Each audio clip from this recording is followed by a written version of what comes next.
नमस्कार। आज बात करते हैं सरकार के बजट की। एक ऐसा शब्द जो हम सब सुनते तो हैं, लेकिन सच कहें तो थोड़ा मुश्किल भी लगता है ना? तो चलिए आज इसी बजट को बिल्कुल आसान भाषा में समझने की कोशिश करते हैं। कभी सोचा है कि ये जो बड़ी बड़ी सड़कें बन रही हैं, नई नई ट्रेनें चल रही हैं या फिर जो सरकारी योजनाएं आती हैं, इन सब के लिए इतना सारा पैसा आता कहाँ से है और फिर ये पैसा जाता कहाँ है? इन सारे सवालों का एक ही जवाब है, सरकारी बजट। तो आज के सफर में हम क्या-क्या जानेंगे? सबसे पहले बजट आखिर है क्या और इसकी जरूरत क्यों है? फिर देखेंगे कि ये बनता कैसे है, इसकी बनावट क्या है।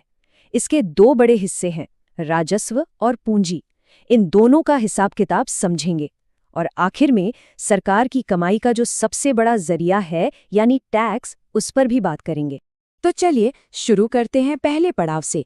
ये सरकारी बजट असल में है क्या भला और इसकी जरूरत ही क्यों पड़ती है? देखिए, बिल्कुल सीधे साधे शब्दों में कहें तो सरकारी बजट एक साल का लेखा जोखा है। सरकार का फाइनेंशियल ईयर होता है 1 अप्रैल से 31 मार्च तक। तो इस एक साल में सरकार को कहाँ-कहाँ से पैसा मिलने का अनुमान है और वो उस पैसे को कहाँ-कहाँ खर्च करने वाली है, बस इसी का पूरा ब्यौरा होता है बजट। लेकिन ये सिर्फ पैसों का हिसाब किताब नहीं है, इसके पीछे कुछ बड़े लक्ष्य भी होते हैं, जैसे देश में अमीरी गरीबी की खाई को थोड़ा कम करना, देश के जो संसाधन हैं जैसे पैसा, जमीन, उनका सही जगह इस्तेमाल हो, अर्थव्यवस्था में स्थिरता बनी रहे, मतलब बहुत ज्यादा महंगाई या मंदी ना आए, और हाँ, जो सरकारी कंपनियां हैं उनका मैनेजमेंट भी ठीक से हो।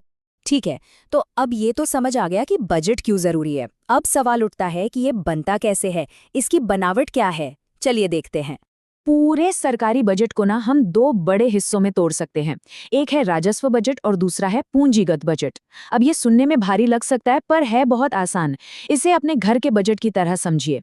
राजस्व बजट ये हो गए रोजमर्रा के खर्चे और आमदनी, जैसे तनख्वाह आना, घर का राशन, दूध, बिजली का बिल भरना। और पूंजीगत बजट ये हो गया भविष्य का इन्वेस्टमेंट, जैसे कोई नया घर खरीदना या कोई पुराना बड़ा लोन चुका देना, एक रोज के लिए दूसरा भविष्य के लिए। सिंपल।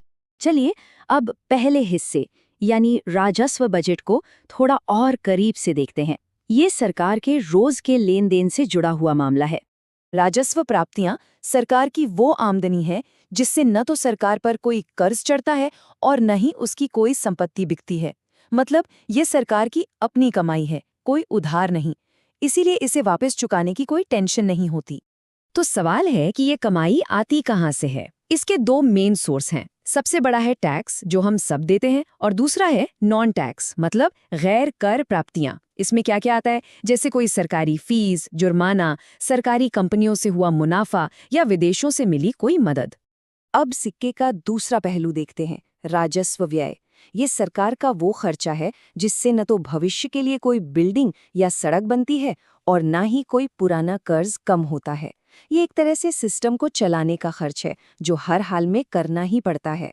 जैसे कि सरकारी कर्मचारियों की सैलरी और पेंशन, सरकार ने जो कर्ज लिए हैं उनका ब्याज चुकाना, अलग अलग चीजों पर सब्सिडी देना, और हाँ, देश की रक्षा पर होने वाला खर्च, ये सब राजस्व व्यय के उदाहरण हैं।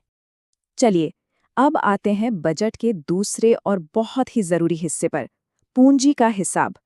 सही मायनों में यही वो हिस्सा है जो देश के भविष्य की नींव तैयार करता है। पूंजीगत प्राप्तियां वो पैसा है जो सरकार को या तो कर्ज लेने से मिलता है, जिससे भविष्य में उसे चुकाने की जिम्मेदारी बनती है, या फिर अपनी कोई संपत्ति बेचने से मिलता है, जैसे किसी सरकारी कंपनी में अपनी हिस्सेदारी बेच देना।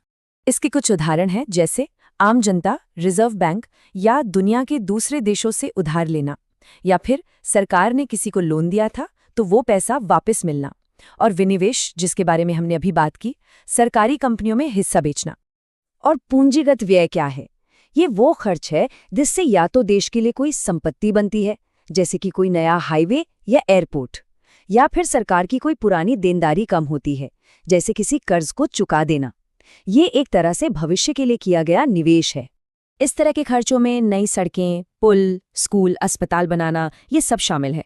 इसके अलावा देश की रक्षा के लिए नए नए हथियार और मशीनें खरीदना, या फिर किसी पुराने कर्ज की मूल रकम को वापस लौटाना, ये सब इसी में आता है। सबसे जरूरी बात यह है कि इस खर्च से देश की उत्पादन क्षमता बढ़ती है।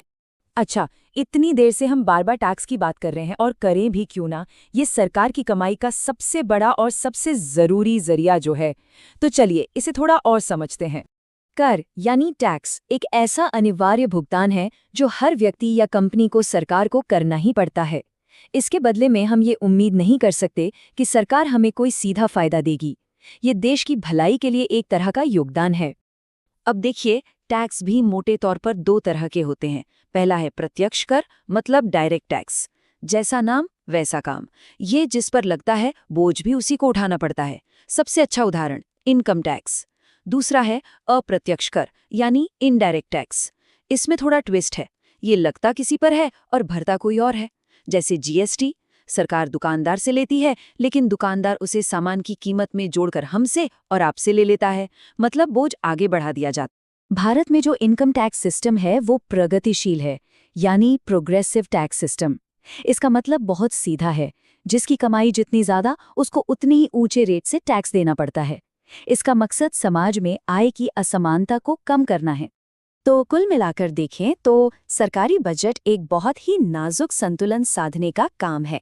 एक तरफ है रोजमर्रा के खर्चे, यानी राजस्व व्यय, जो देश को आज चलाने के लिए जरूरी हैं, और दूसरी तरफ है भविष्य का निवेश, यानी पूंजीगत व्यय, जो देश का कल बनाएगा।